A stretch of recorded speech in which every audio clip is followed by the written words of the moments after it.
번째는 학생들 몰입도를 높이는 게 굉장히 중요하다고 생각을 하거든요. 그러니까 학생들이 일단 흥미를 갖고 강의가 재미있고 지루하지 않다는 느낌을 갖는 게 굉장히 중요하고요. 두 번째는 강의 질이에요. 강의 질이라고 하는 것은 그냥 교과서를 정해놓고 형식적으로 그냥 챕터 바이 챕터로 가르치는 개념이 아니고 뭔가 굉장히 중요한 이슈별로 가장 중요한 그 리딩이라던가 핵심적으로 이슈가 되는 그런 것들을 발굴을 해서 수업 시간에 소개하고, 그래서 수업이 이제 뭐 뒤처지는 게 아니고 최근의 이슈들을 계속해서 반영할 수 있도록 하는 그런 방식을 택하고 있습니다.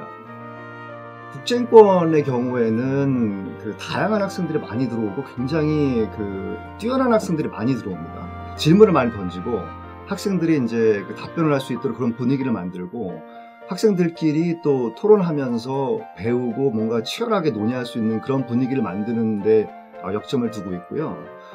그리고 사학 입문의 경우에는 이제 페이스북이라던가 이런 도구를 도입을 해서 페이스북 페이지를 개설을 해서 학생들이 거기서 뭐 스스로 1학년들이 많거든요. 그러니까 서로 소개도 하고 인사도 하고 뭐 사회 불평등 문제라던가 뭐 남녀 문제라던가 뭐 이런 문제에 대해서 자유롭게 이야기할 수 있도록 그런 환경을 조성하는 그런 다른 전략을 취하고 있습니다. 그 수업 종류에 따라서 학생들이 어떤 학생들이 듣느냐에 따라서 전략을 달리하고 있습니다.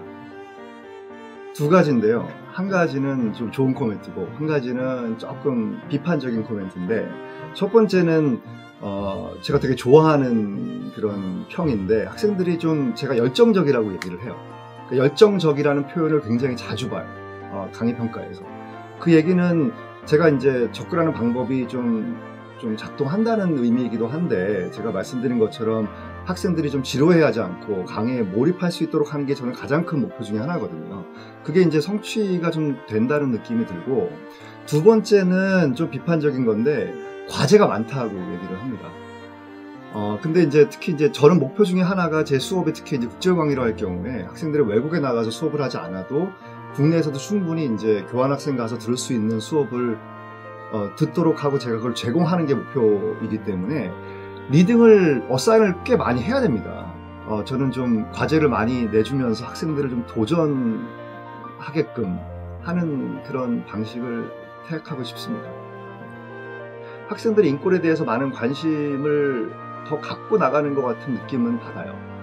수업 끝나고 나서 이제 이메일을 보내다든가 그래서 뭐 수업을 굉장히 잘 들었다, 그리고 뭐 인권에 관심을 많이 가졌다, 이런 식의 이제 이메일을 하는 학생들도 왕왕 있기 때문에 전체적으로 많이 바뀌었다고 보지만, 저희가 좀 그런 부분들은 학생들이 얼마나 그 수업을 들은 후에 바뀌었고 얼마나 수업에 효과가 있었는지는 조금 저희가 여러 가지 지표라던가 그런 방법론을 동원을 해서 좀 추적을 할 필요가 있지 않나, 그런 생각은 있습니다.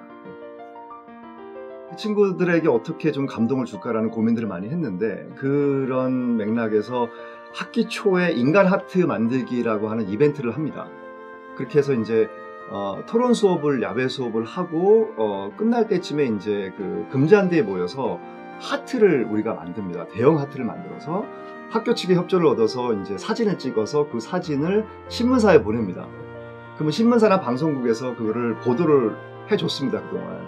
그럼 학생들은 이제 수업 시간에 뭔가 그 공동체의 회복이라던가 이런 메시지를 사회에 던지면서 자기들이 기여했다라고 하는 게 인상에 많이 남게 되고, 대학에 대한 기억을 많이 갖게 되고, 또 수업에 대한 좋은 기억을 갖게 되고, 친구들에 대한 좋은 기억을 갖게 되고, 그러면서 자연스럽게 공동체에 대한 관심을 갖기 때문에 저는 뭐 이런 좋은 커리큘럼을 짜서 수업을 하는 것도 굉장히 중요하지만, 그거 이외에 학생들의 마음을 움직일 수 있는 그런 교수님 각자의 방법론을 만드신다면 조금 더 수업에 도움이 되지 않을까, 그런 생각을 하고 있습니다.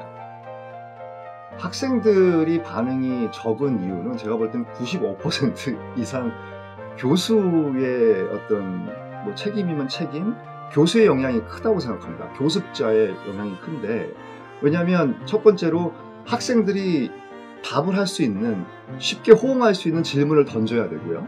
두 번째로 학생들이 어떤 답을 했을 때 거기에 대해서 쉽게 정리를 해서 다시 한번 다른 학생들이 거기에 대해서 반응을 할 수 있도록 그 패러프레이즈를 하는 그런 기법들이 필요하거든요.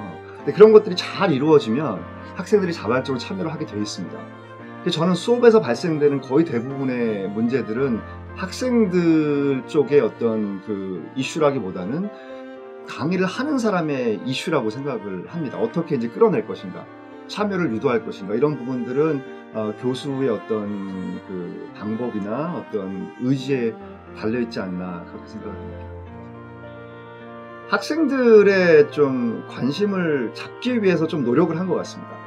그리고 무엇보다 학생들이 이 수업이라고 하는 것이 그 단순하게 뭐 그 사회에서 바로 써먹을 수 있는 지식을 얻는 그런 개념이 아니고 뭔가 자기 삶과 우리 사회에 대해서 한번 돌아보고 한번 치열하게 같은 친구들과 토론하고 논쟁하는 그런 기회를 갖는 그런 의미가 있는 수업이면 좋겠고, 그런 수업을 좀 찾아다니면서 그렇게 학생들이 학습을 하면 대학이라고 하는 공간이 굉장히 의미 있는 공간이 되지 않을까. 단순하게 학원의 역할을 하는 것이 아니고 사회에 나갔을 유용한 지식만 제공하는 게 아니고 근본적인 어떤 성찰의 기회를 제공할 수 있는 그런 공간이 되었으면 좋겠고, 학생들이 그런 의미로 대학 수업을 즐겼으면 하는 그런 마음입니다.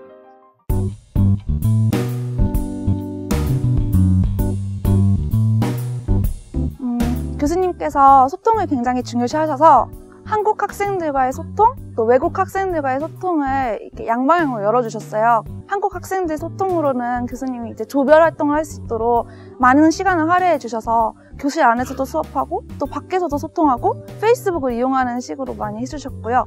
또 외국 학생들이랑 소통해서 많은 편견을 깰 수 있도록 시간을 주셔서 굉장히 유익했던 수업이었던 것 같아요.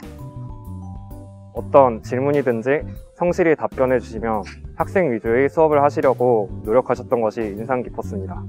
이 수업을 들으면서 질문하기를 두려워하지 말라고 말하고 싶습니다.